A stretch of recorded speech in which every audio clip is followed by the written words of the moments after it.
to the Man Cave Show. Welcome to the Man Cave Show. Welcome to the Man Cave Show. MCS, the Man Cave Show, with your host, Damian Christopher. You had to do that. So I am perfectly live now. Hey guys, welcome to MCS Man Cave Show. I am your host, Damian Christopher, going live each and every day here in 2020. We are in the month of April. We're still April, yeah. So my man Sherman Brathwaite is here in the house. He's recording so I could post up whatever's going to be over there. What's up, Noah? Thanks for tuning in. So basically, I have my bullet points of what I'm going to talk on a daily basis. So everything is not always going to be about Corona. There's a lot of shit that's going on in the world outside of Corona, but I'm going to add my interjection into what's going on out there. Thanks, Sherman. Even though you're here, but I appreciate that. So basically, I want to welcome all those who's tuned in and to follow MCS Man Cave Show. Don't forget to go to the YouTube channel and subscribe and comment. Binge on a lot of the old shows and see what's been happening on that, and I really appreciate that. So what I want to do is each and every day, I'm going to put content up. If you miss me here at MCS Man Cave Show on Instagram, you can always go to YouTube. So now, I just want to talk about what's been going on. I read a lot, I study a lot, I don't pay attention to the news. I go outside the box. And why the fuck are we supposed to be, quote unquote, the greatest country in the world when Africa, Senegal of all places, and I say of all places, but Senegal, people in Africa are not dying. They might have a few cases of people dying, but not the masses like we talking about thousands here and whatever. And it also makes you want to say, are we really on point? Because I know a few weeks ago, they were promoting that the Jacob Javits Center was supposed to be a remote hospital. There were tents supposed to be putting up in Central Park. And when I did my research, nothing is happening at Central Park and or Jacob Javits Center. It's just a waste of fucking taxpayers' money, which the taxpayers' money is supposed to be going to the stimulus that a lot of people are not getting. And those who've gotten the stimulus, their banks are taking it because they did not think about putting this in a clause in regards to we're giving the stimulus to help the people because they don't have money to survive. So our government, no matter how you look at it, is still fucked up. And for the people that's here of color, no matter what country you're coming from, whether it's the Caribbean or Africa or people of color, period, are not getting help. And I still have a problem about what the stimulus is for, who's it for, and what is it for. What about the people that were automatically on government programs? Welfare, disabilities, Social Security. You know, it makes you want to think, are we even here? Hey, Michelle, thanks for tuning in, sweetie. Really appreciate it. Michelle Pascal, who's also PR Girl Rant. Check out her podcast. Fabulous, excellent, great conversations.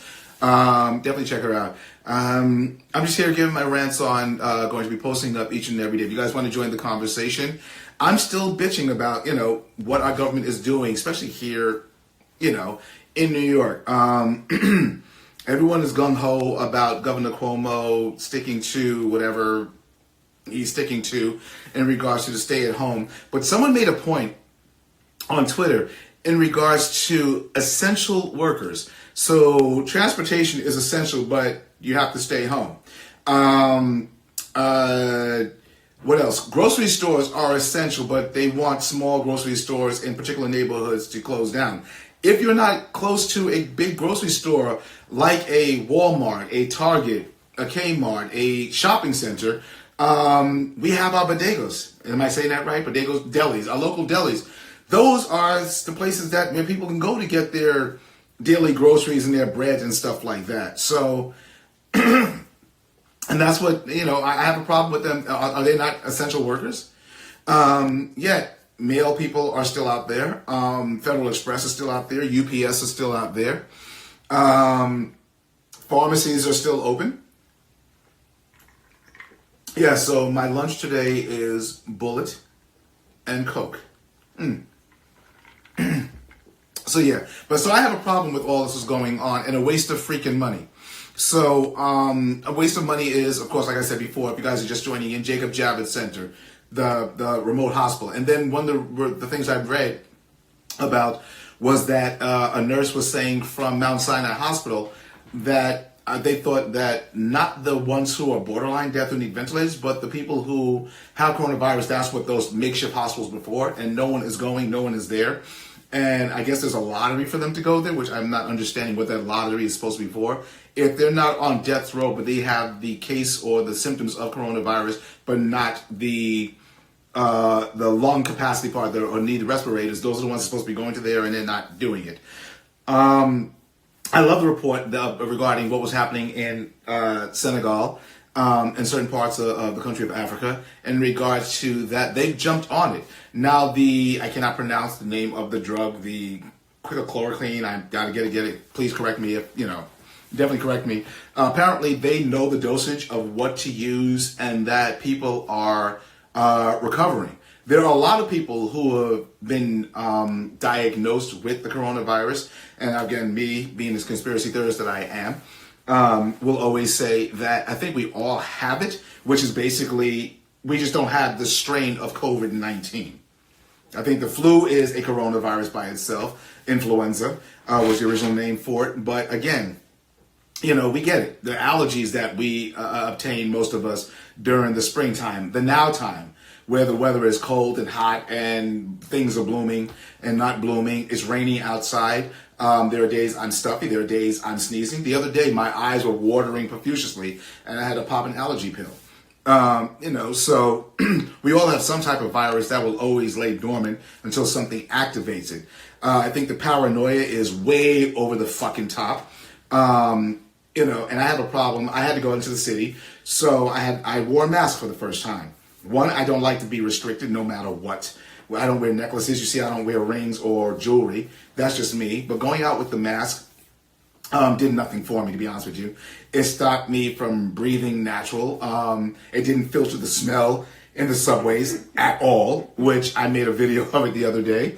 It was putrid. I mean, the smell literally, there's a subterranean life that's going on in the subway now because we're not down there. And they're saying they're cleaning, but they need to disinfect. I'm talking about fumigate like fumes or whatever. If we're supposed to be on shutdown, what's happening with the homeless people? What's happening with the people in shelters? They really didn't think this shit through at all. And I don't know what the pandemic team in Washington, D.C. had or what they had in store just in case that President Obama had implemented then, because we as the public don't know what the government is thinking or what they have planned just in case. I think we, the people, should be aware of and what the government has in store just in case. We should be aware of this, but we don't. And you guys must excuse me. This is the most facial hair I'm ever going to have, and I do need to shave and beauty and Photoshop. So, but I'm being raw and organic. I know past 420, but I'm still celebrating. Shout outs to Toke with Tokes. You guys need to check that show. It's a show that my company, Virgo City Productions, is producing. Go check it out. You'll see some of his videos being posted up really soon.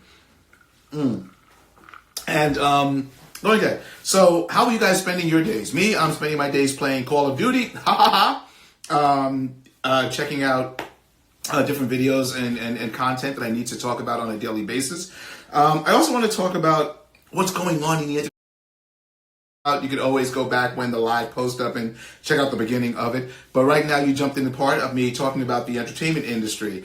For me, who, I'm a photographer, so I miss the creative part of shooting. So when you see me posting on my other page, at Julius DC Bryant Photographer, what you're seeing are photos I've shot already. And I'm just going through my archives and working on building up getting prepared for a gallery showing. So, and I'm staying creative. I'm watching movies, I'm binging on TV shows, I'm writing content down to what I want to talk about on the show. Like I said, my friends and viewers are welcome to come in and join the conversation because I like to have a great retort and rapport and quid pro quo in regards to what's actually going on. Yes, a lot of people, some that I'm not sure are probably stressing because of their living conditions. Some people, their families who are on top of one another. I came back from Atlanta, Georgia, March 6th. So I think the lockdown officially kicked in March 7th or 8th. But I was able to travel. And I think we are still able to travel because I have friends who said, you know what, fuck it. I'm going to go and stay with family members in the South or the West Coast or wherever, or in Florida. And, if you're going to go visit family and they're telling you have to do a 14-day quarantine, you're with family. You do the backyard kind of thing. I wish I had friends who invited me to Florida, Miami, who have access to a pool. Just throwing it out there because I like to, go swimming and escape this. Oh, I'm really not looking. This quarantine has gotten me a little thinner. 3 minutes. Thank you, Sharon, to do that. So here's my thing. What's going on in the entertainment industry? I feel, and this is just me, feeling that the new era is going to be absolutely impeccable. Smoover D, thanks for joining in. I think it's going to be a huge opportunity